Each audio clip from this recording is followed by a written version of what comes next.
Hello good morning students. आज potential and capacitance में जो चैप्टर एंड एक्सरसाइज है उसको आगे बढ़ाते हुए अब हम लोग नेक्स्ट क्वेश्चन नंबर 19 ले रहे हैं। और क्वेश्चन नंबर 19 में जैसा भी हमने हर उसमें लेक्चर में एक इंस्ट्रक्शन रहता है आपको कि बुक को आप सामने रखिएगा, तब ज़्यादा अच्छे से आप सॉल्व कर पाएंगे, क्योंकि स्टेटमेंट अभी हम आपको बताएंगे, प्रॉब्लम का फैक्ट्स भी लिखवाएंगे, लेकिन आपके सामने अगर बुक रहेगी तो आप ज़्यादा अच्छे से सॉल्व कर पाएंगे, है ना। तो सबसे पहले आज अभी हम लोग question number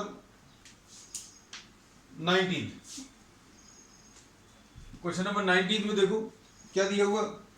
If one of the two electrons of hydrogen molecule is removed,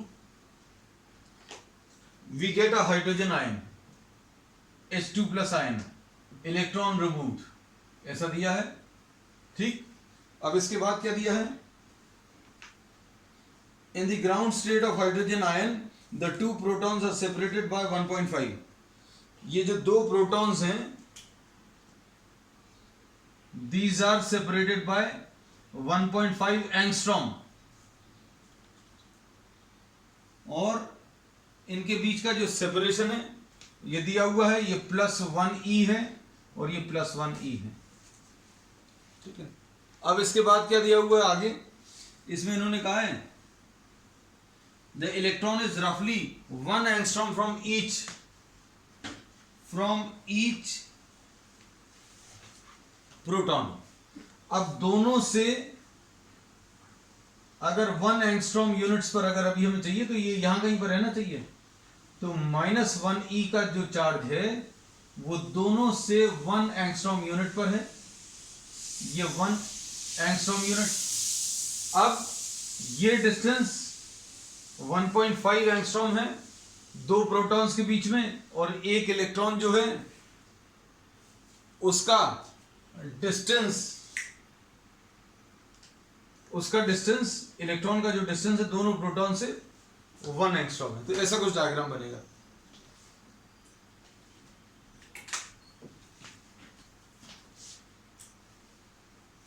तो अब इसमें आगे प्रॉब्लम में पूछा है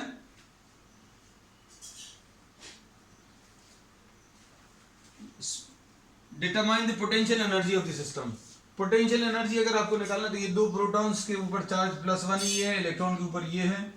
अब इनको अगर अभी हम लोग नंबर्स दे दें a या नाम दे दें A, P and C, तो potential energy of the system will be potential energy of A and B plus potential energy of B and C plus potential energy of C and A।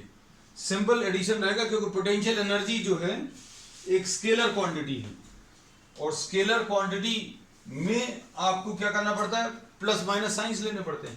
तो potential energy का formula जो है वो क्या है, Q1 Q2 upon 4πε0r, ऐसा कुछ होता है।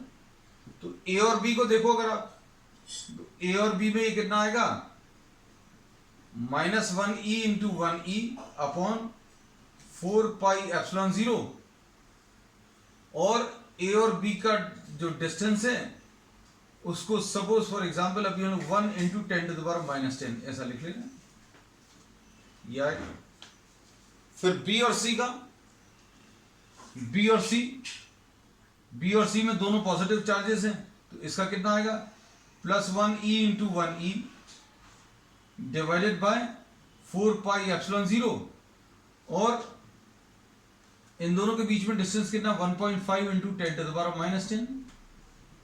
और A और C के लिए फॉर्मूला कितना आ जाएगा, Q1 और Q2 अगर आप देखें तो एक नेगेटिव है एक पॉजिटिव है, तो ये कितना आएगा, -1e into +1e upon 4πε0 into 1 into 10⁻⁻10, ऐसा कुछ।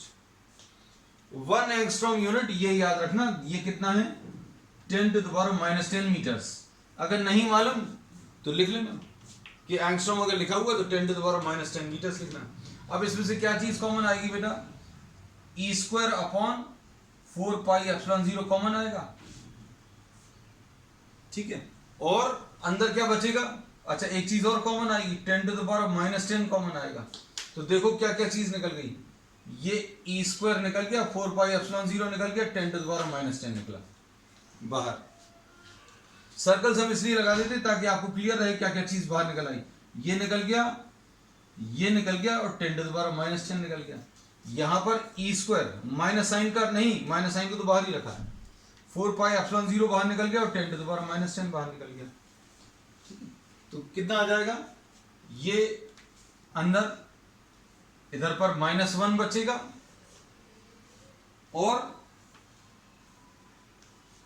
इधर पर कितना बचेगा, +1/1.5 बचेगा और यहां पर 1 बचेगा। ऐसा कुछ आएगा। और इसके बाद वैल्यूज अगर आप सब्स्टिट्यूट करें तो e square into 1.6 into 10 to the power -19 आएगा का स्क्वायर, और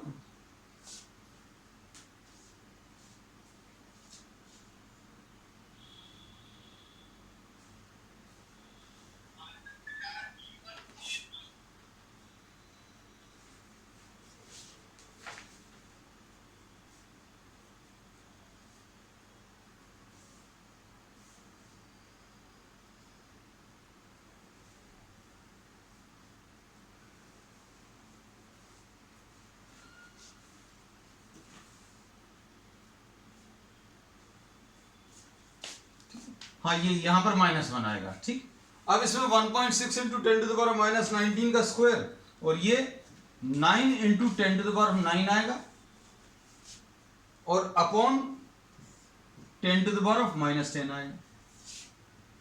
अंदर क्या बचेगा, 1/1.5। अब ये 1/1.5 को कैसा लिख सकते हैं बेटा, 1/3/2 यानी 2/3 लिख सकते हैं। तो ये -1 और -1 मिलकर -2 आ जाएगा और ये 2/3 आएगा। ठीक, और इसके बाद इसको आप आगे अगर सिंप्लीफाई करें, जो पार्ट आसानी से सिंप्लीफाई होगा वो हम सिंप्लीफाई करा देंगे, बाकी तुम लोगों के लिए छोड़ेंगे, है ना। तो अब इसमें अगर आप देखें तो कितना आ जाएगा, u की value 1.6 into 10 to the power -19 दो बार है, हम केवल एक ही बार लिख रहे हैं, into 9 into 10 to the power 9 upon 10 to the power -10 और इधर पर कितना आ जाएगा, -6 + 2 यानी -4/3 ऐसा कुछ आएगा। अब इसमें ध्यान से देखना, ये दो बार लिखा हुआ था, हमने एक बार लिखा, मतलब ऐसा लग रहा है जैसे अभी हमने इसको डिवाइड कर दिया है। किससे, इसको अभी हम लोगों ने 1.6 इंटू 10 टू द पावर -19 से डिवाइड कर दिया। अगर अभी हम लोगों ने इसको इससे डिवाइड कर दिया तो ये जो आंसर अभी तक जूल्स में आ रहा था, अब ये इलेक्ट्रॉन वोल्ट्स में आएगा। We have divided by 1.6 into 10 to the power -19 to get the answer in electron volts. Answer electron volts में लाने के लिए अभी हमने क्या किया है, इसको 1.6 इंटू 10 टू द पावर -19 से डिवाइड कर दिया। इसलिए केवल एक बार ही लिखा हुआ है, यहां पर स्क्वायर लगा हुआ था, यहां पर केवल एक बार लिखा, डिवाइड करके लिख दिया। अब ये डिवीजन नहीं दिखाया। और अगर किसी को दिक्कत है तो अभी आप ऐसा एक स्टेप और बढ़ा लेना भैया, 1.6 इंटू 10 टू द पावर -19 और एक बार ये कैंसिल हो जाएगा तो ऐसा बचेगा इलेक्ट्रॉन वोल्ट्स में। ठीक, अब ये कितना आ जाएगा बेटा, देखो ध्यान से, 1.6 into 10 to the power -19 plus 9 plus 10।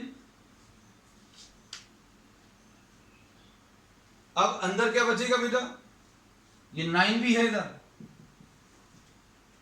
और इधर पर -4/3। ठीक, अब इसमें कितना आ जाएगा, ये 4.8 इंटू -4 इलेक्ट्रॉन वोल्ट्स। क्योंकि -19 + 9 + 10 ये पूरा कैंसिल होगा, और पूरा कैंसिल होने के बाद ये कितना बचेगा, सिर्फ इतना। तो ये सॉल्व करने पर 4 4 ज़ा 16 और 4 8 ज़ा 32, 16 और 3.2 19.2, तो -19.2 इलेक्ट्रॉन वोल्ट्स, ऐसा कुछ आएगा। और इसमें इन्होंने ये पूछा है कि भाई रेफरेंस पॉइंट कौन सा है, तो जीरो पोटेंशियल एनर्जी वाला पॉइंट जो है इस फॉर्मूले में, जो अभी हम ये फॉर्मूला अप्लाई करते हैं, इसमें जीरो पोटेंशियल एनर्जी वाला जो पॉइंट है वो कहां पर होता है, इन्फिनिटी पर होता है। तो ये फॉर्मूला अभी हम लोग ने ऐसे ही डिराइव किया है। We have derived this formula using the fact that potential energy at infinity is zero. ठीक है, next problem.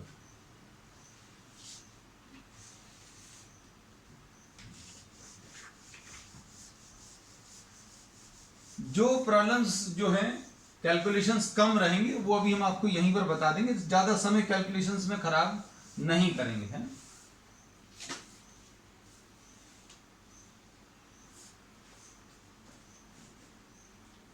Question number 20, two charge conductors, इसमें दिया two charge conductors,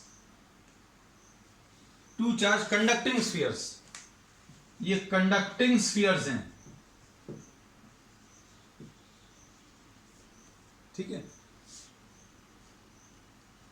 of radius r1 and r2 are connected to each other by wire. इनको अभी हम लोगों ने wire से कनेक्ट कर दिया। What is the ratio of electric field, ratio of electric field बताना है, ठीक है।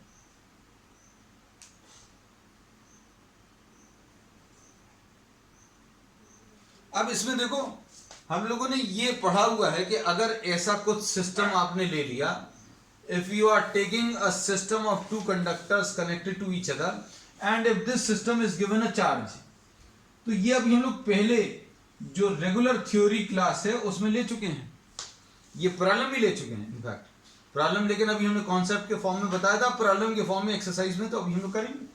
हमने इसमें यह बोला कि अगर दो कंडक्टर्स आपने कनेक्ट किए हुए हैं और इनको अगर आप कुछ चार्ज दे देंगे तो इसको सिस्टम ऑफ टैंक्स से आप कंपेयर कर सकते हैं कि भाई अगर आपने दो टैंक्स को नीचे से कनेक्ट करके रखा है, उसमें अगर आप पानी देंगे तो पानी की फिलिंग ऐसी कुछ होगी कि लेवल सेम रहेगा।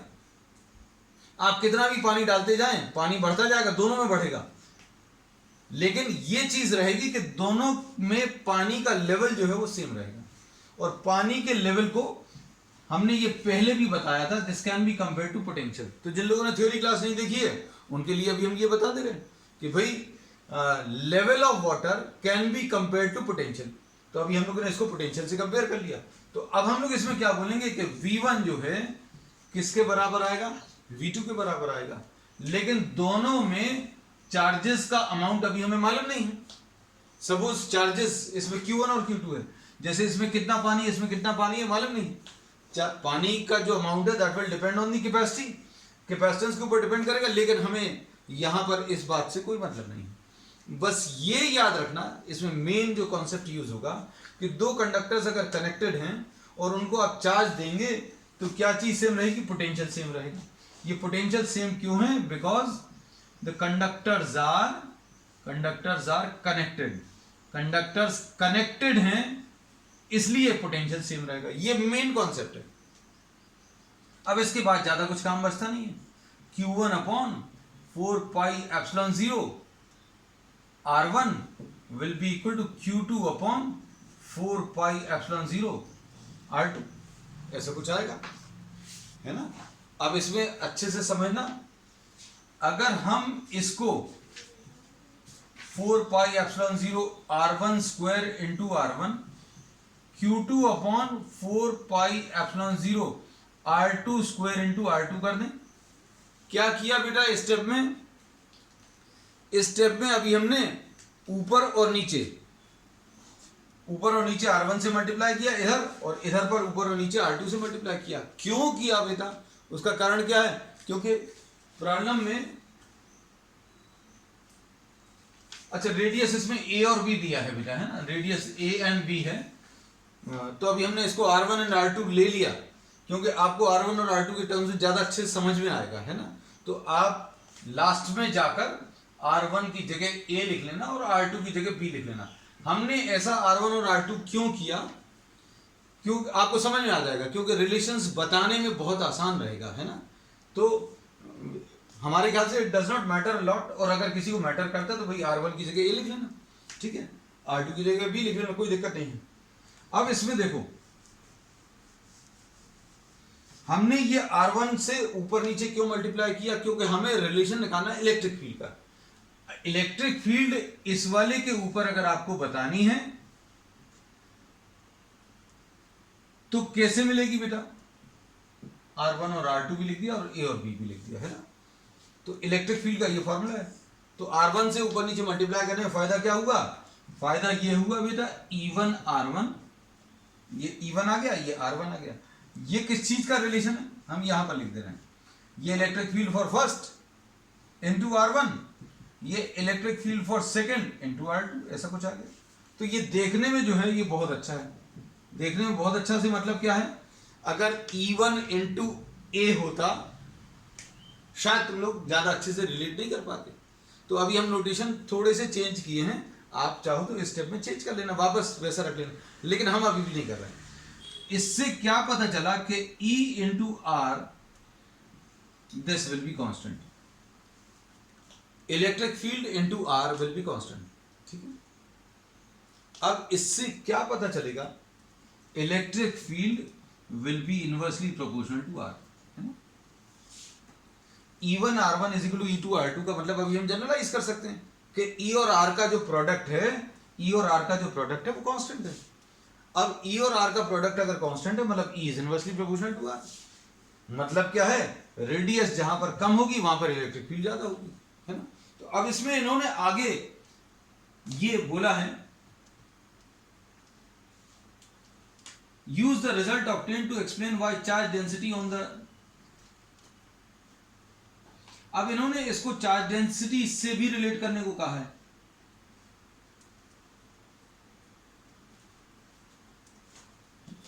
अब ये चार्ज डेंसिटी से कैसे रिलेट कर सकते हैं ये भी अभी हम आपको बता रहे हैं। इसमें ये चीज तो समझ में आ गई कि इलेक्ट्रिक फील्ड जो है इनवर्सली प्रोपोर्शनल टू R है।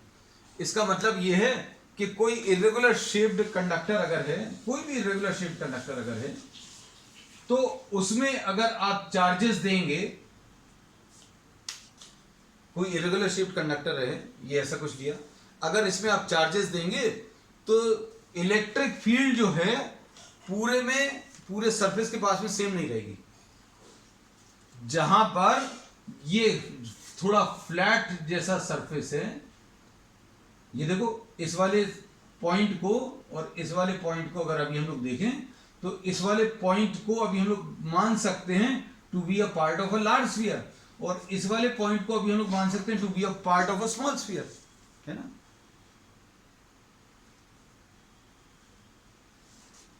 तो अभी हमने इसमें ये बोला, ये जो है ये ऐसा हिस्सा माना जा सकता है जहां पर रेडियस ज्यादा है, और इसको अभी हम लोग पॉइंटेड एंड जहां पर है वहां पर अभी हम लोग क्या मान सकते हैं? इसको अभी हम लोग मान सकते हैं to a part of a smaller sphere, ठीक। तो यहां की रेडियस ज्यादा है, यहां की रेडियस कम है। जहां की रेडियस ज्यादा है वहां पर इलेक्ट्रिक फील्ड कम रहेगी, और जहां पर रेडियस कम है वहां पर इलेक्ट्रिक फील्ड ज्यादा रहेगी, ठीक है। ये हमने बहुत डिटेल में एक क्लास पहले जो ली है उसमें डिस्कस किया है, और इसी से रिलेटेड टर्म था कोरोना डिस्चार्ज, ठीक है। तो अगर किसी को बहुत डिटेल में अगर देखना तो आप इस लेक्चर को देख सकते हैं, कोरोना डिस्चार्ज नाम से। अब इसमें आगे आ जाएं, इसमें सरफेस चार्ज डेंसिटी का और रेडियस का रिलेशन भी निकालने को कहा है। ऐसा कुछ कहा है क्या? शायद use the result to obtain to explain why charge density on sharp end, ठीक। अब इस रिलेशन पे अभी हम लोग आ जा रहे हैं, ये वाला इस वाले को अगर आप देखें, इस वाले को अगर आप नंबर दे दें, सपोज इसको अभी हम लोगों ने नंबर दे दिया, ये पार्ट तो अभी हम लोग सॉल्व कर चुके हैं। अब इसका जो सेकंड पार्ट है उसको सॉल्व करने के लिए अभी हमने क्या किया, ये जो स्टेप आया था इसको कुछ नंबर दे दिया। अब इसमें एप्सिलॉन 0 दोनों तरफ से कैंसिल करो तो क्या आ जाएगा बेटा, Q1 upon 4 pi R1 square into R1 will be equal to Q2 upon 4 pi R2 square into R2, ऐसा कुछ आ गया। सिर्फ एप्सिलॉन 0 कैंसिल किया है और इधर लिख दिया फ्रॉम फर्स्ट, और अच्छे से लिख दें कैंसिलिंग एप्सिलॉन 0। तो ये क्या चीज आ गई बेटा, चार्ज अपॉन एरिया। Q1 क्या है, पहले वाले के ऊपर चार्ज है, और 4 पाई R1 स्क्वायर क्या है, पहले वाले का एरिया है। तो चार्ज अपॉन एरिया क्या आ जाएगा, सरफेस चार्ज डेंसिटी। तो sigma 1 R1 will be equal to sigma 2 R2। तो 1 और 2 क्यों यूज किया, अभी हमने बुक का नोटेशन नहीं यूज कर रहे हैं, क्योंकि अभी हम यही चाहते हैं कि आपको परफेक्टली क्लियर रहे। अब ये रिलेशन अगर ऐसा आता है, इमेजिन करो सिग्मा 1 RA है ना, तो अभी हम लोगों ने क्या किया, we are now writing sigma 1 R1 is equal to sigma 2 R2 और सिग्मा इंटू R कांस्टेंट। इसमें भी यही रिलेशन एग्जिस्ट कर रहा है कि surface charge density is inversely proportional to radius. Surface charge density inversely proportional to radius का मतलब क्या है, इसका मतलब यह है कि जहां पर रेडियस ज्यादा होगा, जहां पर रेडियस ज्यादा होगा, इधर लिख दे रहे हैं sigma inversely proportional to R, जहां पर रेडियस ज्यादा होगा वहां पर सरफेस चार्ज डेंसिटी कम होगी क्योंकि यहां पर रेडियस ज्यादा है, और जहां पर रेडियस कम है वहां पर सरफेस चार्ज डेंसिटी ज्यादा होगी। तो इसमें इरेगुलर शेप कंडक्टर में ऐसे पॉइंट को हम लोग मान सकते हैं to be a part of a small sphere. ये छोटे स्फीयर का हिस्सा ऐसा मान सकते हैं, मतलब यहां पर रेडियस जो है कम है ना। तो रेडियस जहां पर कम होगी वहां पर सरफेस चार्ज डेंसिटी जो है ज्यादा आएगी। ठीक है, तो ये इन्होंने रिलेशन भी निकालने को कहा था, और ये अभी हम लोगों ने बहुत डिटेल में पिछले एक लेक्चर में डिस्कस किया है, तो उसको देख लीजिएगा अगर किसी को और डिटेल में जाना है। नहीं तो सोल्यूशन इतना ही कि रेडियस जहां पर कम होगी वहां पर इलेक्ट्रिक फील्ड भी ज्यादा होगी, वहां पर सरफेस चार्ज डेंसिटी भी ज्यादा होगी। ठीक है, दैट्स ऑल। अब इसके बाद नेक्स्ट प्रॉब्लम,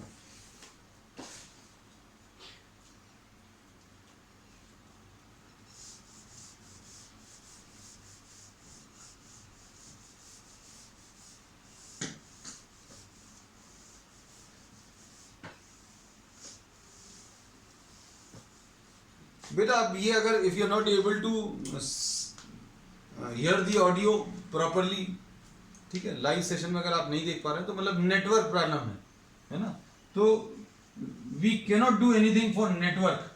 ऑडियो की अगर प्रॉब्लम है, ऑडियो या वीडियो की प्रॉब्लम है, it will settle down after some time, है ना। ठीक है, अब इसके बाद नेक्स्ट प्रॉब्लम,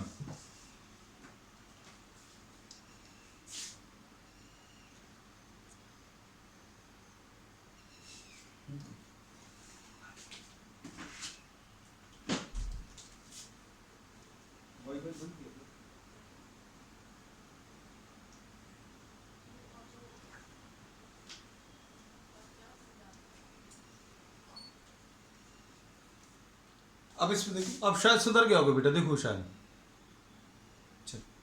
नेक्स्ट इसके बाद next problem, two charges minus Q and plus Q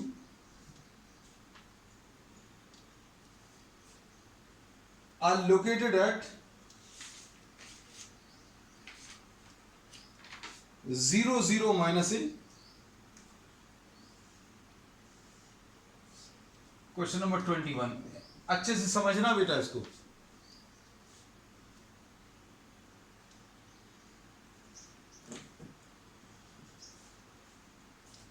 ये एक्स एक्सिस ले रहे हैं, ये जेड एक्सिस,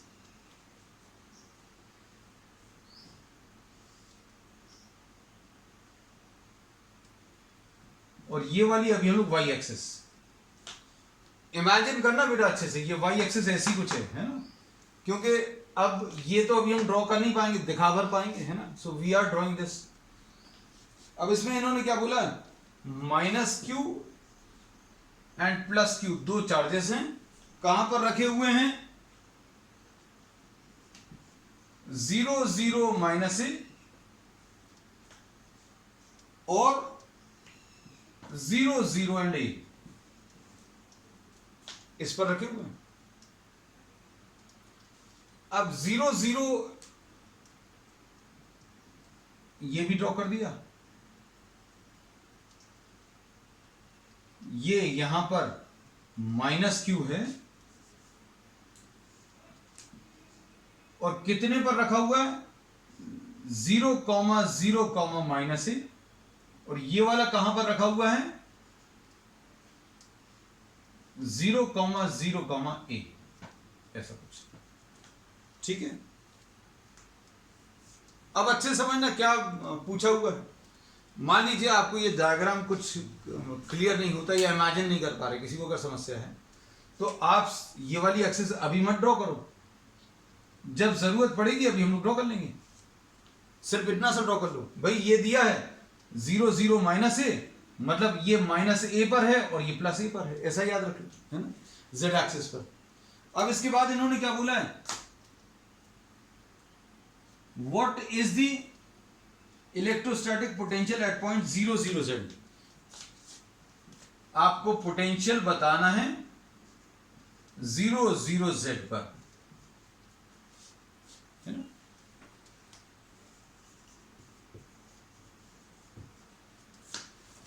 अब इसमें 0 0 जेड पर अगर आपको पोटेंशियल बताना है तो ये देखो, ये पॉइंट कहां पर होगा, जैसे 0 0 माइनस ए नीचे है, 0 0 ए ऊपर है, अब ये 0 0 जेड यहां पर आपको पोटेंशियल बताना है ना। तो अब इसमें suppose for example we are writing this as A, this as B and this as P. बिल्कुल किसी भी प्रॉब्लम को देखकर डरना नहीं, सब कुछ बहुत आसानी से बनेगा, बस थोड़ा सा इमेजिन कर लेना अच्छे से। मान लीजिए नहीं इमेजिन कर पा रहे हैं तो आपके लिए एक बहुत अच्छा डायग्राम है भाई, कि ये वाला जो डिस्टेंस है ए है, नेगेटिव साइड में है, ये माइनस क्यू, ये प्लस क्यू, और ये यहां से पॉजिटिव साइड में है, और यहां से z डिस्टेंस पर आपको पोटेंशियल बताना है। तो ये एक्चुअल में क्या है, ये है potential at the axial position. कौन सी वाली पोजीशन पर है, एक्सियल पोजीशन पर।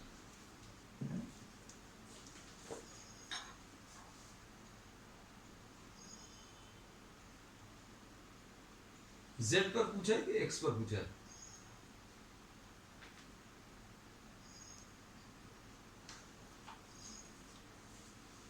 क्वेश्चन में एक बार और देख लें बेटा। अच्छा 0 0 जेड, ओके ठीक। अब देखो इसमें एक्सियल पोजीशन का जो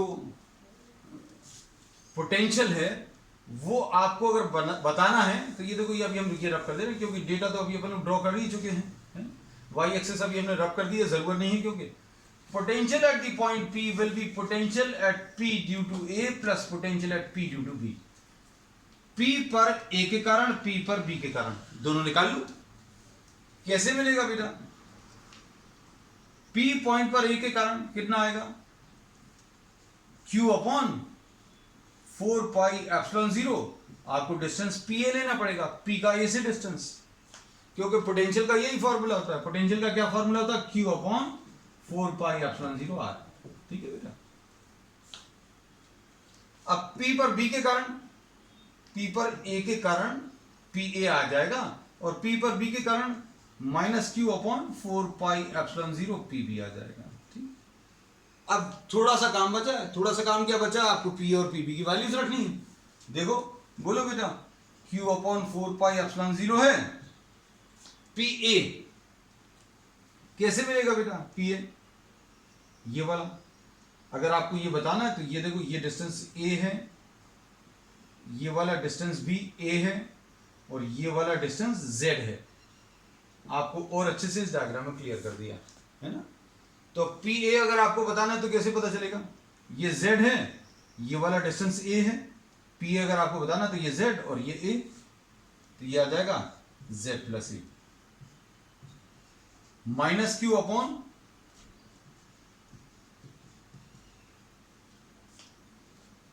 फोर पाई एप्सिलॉन जीरो। कितना आ जाएगा बेटा बताओ? पीबी पर 4 पाई एप्सिलॉन जीरो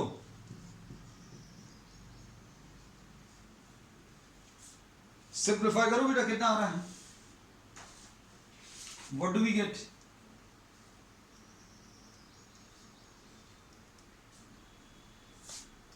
ये अभी हमने चार्जेस उल्टे तो नहीं बनाए क्या? माइनस क्यू जो है 0 0 माइनस ए पर रखा हुआ है, ठीक है बेटा।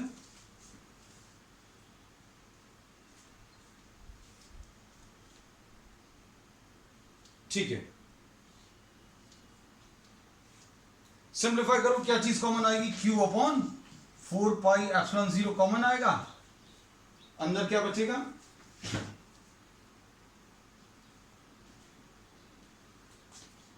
अच्छा ये माइनस है बेटा, ये प्लस, ये उल्टा लिखा हुआ था, वही अभी हमें देखते साथ कुछ लग रहा था। चलो Q upon 4 pi epsilon zero common, क्या बचेगा? माइनस 1 अपॉन जेड प्लस ए।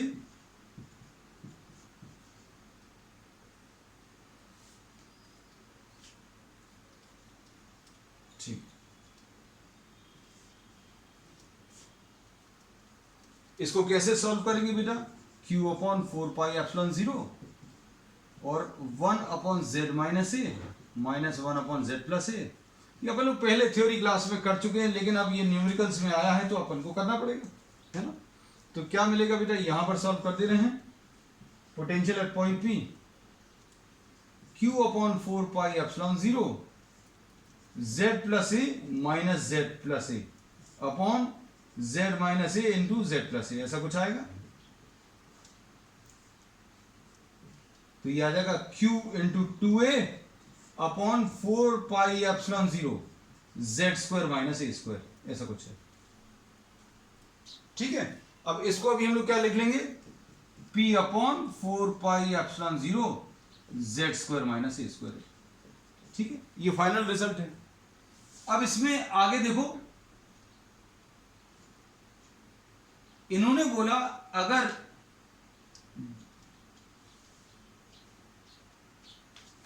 ये डिस्टेंस जो है अगर बहुत ज्यादा ले लिया as compare to A, distance अगर बहुत ज्यादा ले लिया एज कंपेयर टू ए, तो रिलेशन क्या आएगा ये अब हम लोगों को बताना है।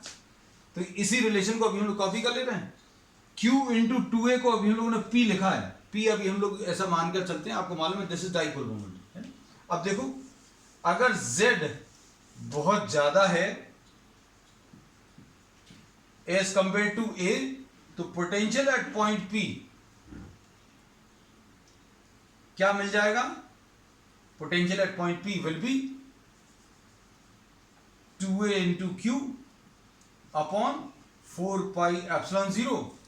अगर Z बहुत ज्यादा है, A बहुत कम है, अगर डिस्टेंस बहुत ज्यादा है और ये A मतलब size of this dipole if this is very small, तो अभी आप क्या करोगे?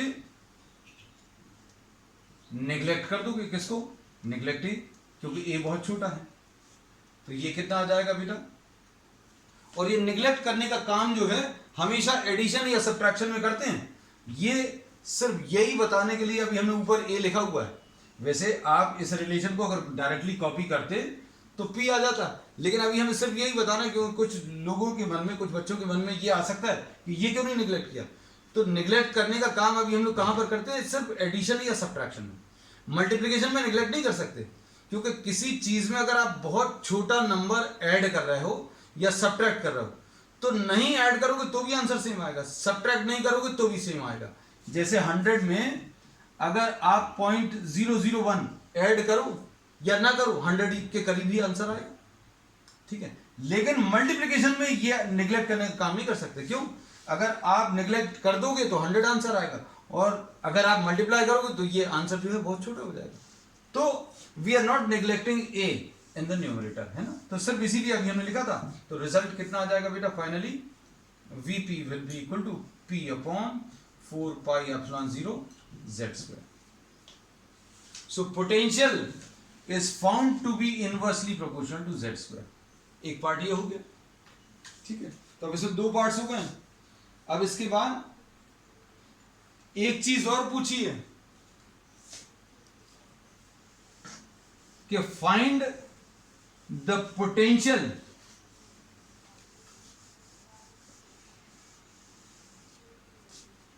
फाइंड दी, कितनी सारी चीजें पूछी है इसमें उन्होंने। What is the potential at x, y, 0। अब इसके लिए डायग्राम की जरूरत पड़ेगी। Find the potential, suppose C लिख दे रहे हैं, और ये C क्या है, x, y, 0। अब आप देखना इसको अच्छे से, क्या कि ये दो चार्जेस दिए हैं, ये दो चार्जेस कौन से हैं, -q और ये +q। कौन सी वाली एक्सिस पर हैं, z एक्सिस पर है। हम इसके लिए अलग से डायग्राम दे रहे हैं बेटा। और ये x एक्सिस है और ये वाली y एक्सिस है, ठीक है। इमेजिन कर पा रहे हैं। अब आपको जो पॉइंट दिया है वो इस वाले प्लेन पर दिया है, इस वाले प्लेन पर, हॉरिजॉन्टल प्लेन। तो आपको अगर पोटेंशियल बताना है तो किस प्लेन पर बताना है, एक्स एक्सिस तो ये है, जेड एक्सिस पर चार्जेस रखे हुए हैं, और आपको जो पोटेंशियल बताना है वो इस वाले प्लेन पर बताना है। ये प्लेन कौन सा है बेटा, ये प्लेन एक्स वाई प्लेन है। ये एक्स वाई प्लेन क्यों ले रहे हैं, क्योंकि पॉइंट देखिए आप क्या दिया हुआ है, पॉइंट दिया हुआ है x, y, 0, और x, y, 0 कहां पर लाई करता है, x, y, 0 is lying on the X Y plane. तो एक्स वाई प्लेन कौन सा होगा बेटा, इसमें ये x एक्सिस है, ये z एक्सिस, तो y एक्सिस ये वाली होगी, ये y एक्सिस होगी, तो एक्स वाई प्लेन ये वाला आएगा। अब एक्स वाई प्लेन अगर ये वाला है बेटा, तो क्या कर सकते हैं अभी हम लोग,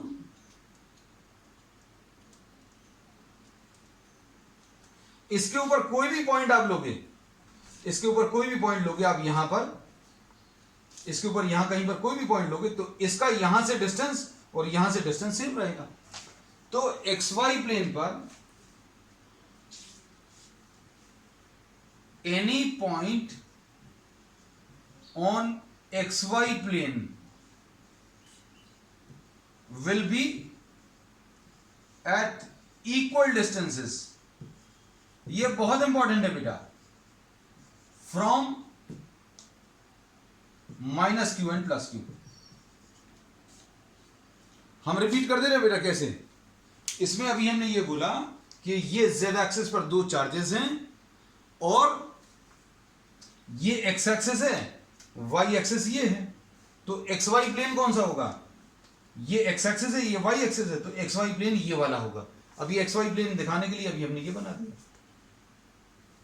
अब इसके ऊपर कोई भी पॉइंट ले लो, इस पॉइंट का ऊपर वाले चार्ज से डिस्टेंस और इस पॉइंट का नीचे वाले चार्ज से डिस्टेंस कैसा रहेगा, सेम रहेगा।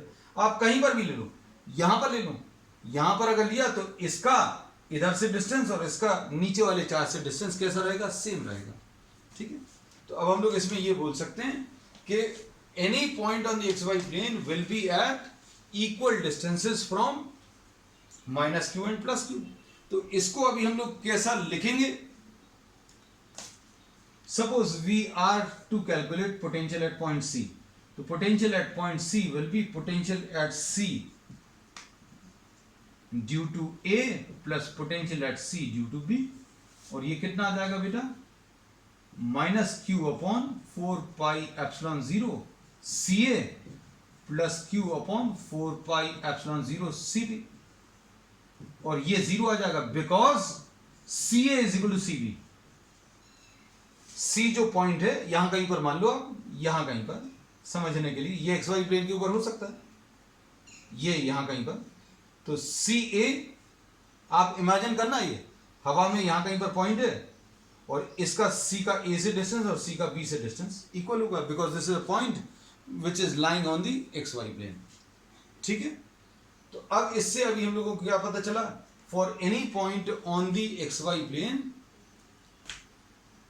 Potential will be zero. Potential zero क्यों आएगा, क्योंकि चार्ज तो सेम है, एक प्लस है और एक माइनस है, और डिस्टेंसेस सेम होने के कारण ये दोनों कैंसिल हो जाएंगे और ये जीरो आ जाएगा।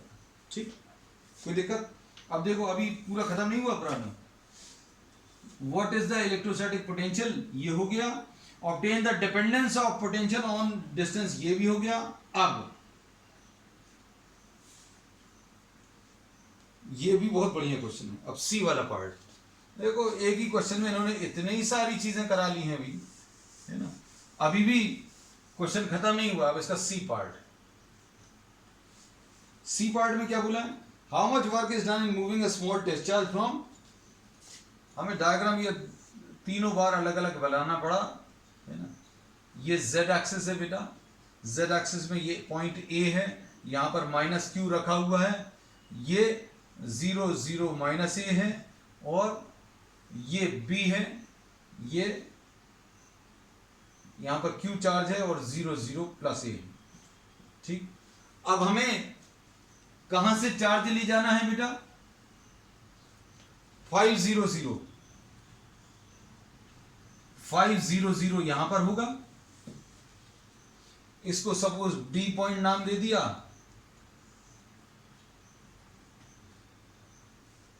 और ये D डैश कितना है बेटा, -7 0 एंड 0।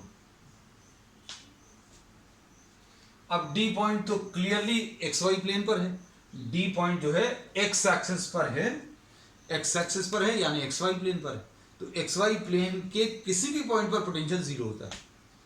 और मान लो ये बात आपको अच्छी नहीं लगती तो भैया फिर से निकाल लेना, potential at D will be potential at D due to A plus potential at D due to B। D पर A के कारण, D पर B के कारण, है ना। D पर A के कारण कितना आएगा बेटा, -q/4πε0 dA, और D पर B के कारण कितना आएगा, +q/4πε0 dB। अब D और dB बराबर होंगे बेटा, कितने होंगे, ये 5 डिस्टेंस, ये वाला A डिस्टेंस, ये 5 है, तो ये √5² प्लस A², और ये डिस्टेंस फिर से √5² प्लस A², तो ये D और dB बराबर होगा, तो मतलब जीरो आएगा। तो पोटेंशियल एट D जीरो आएगा, पोटेंशियल एट D डैश भी जीरो आएगा। अब आप किसी इलेक्ट्रिक फील्ड में किसी चार्ज को आप D से D डैश अगर आप ले जाओ, हाँ D से D डैश ले जा रहे हैं ना, ठीक, अगर आप D से D डैश अगर ले जाओ तो work done in moving the charge from D to D dash will be equal to potential difference between D and D dash into the charge which you are moving। ये potential का formula है, potential की definition है basic. तो potential between D and D dash zero आएगा, क्योंकि यहां का भी जीरो है, यहां का भी जीरो है, इसलिए दोनों का डिफरेंस 0 - 0 आएगा। और ये इनटू जो चार्ज आप चला रहे हैं वो दिया नहीं है, क्यों नहीं दिया, क्योंकि आंसर इसका जीरो आने वाला है। So work done in moving the charge from D to D dash will be 0। ठीक है, तो that's all for today. We will continue with the remaining problems on the next term.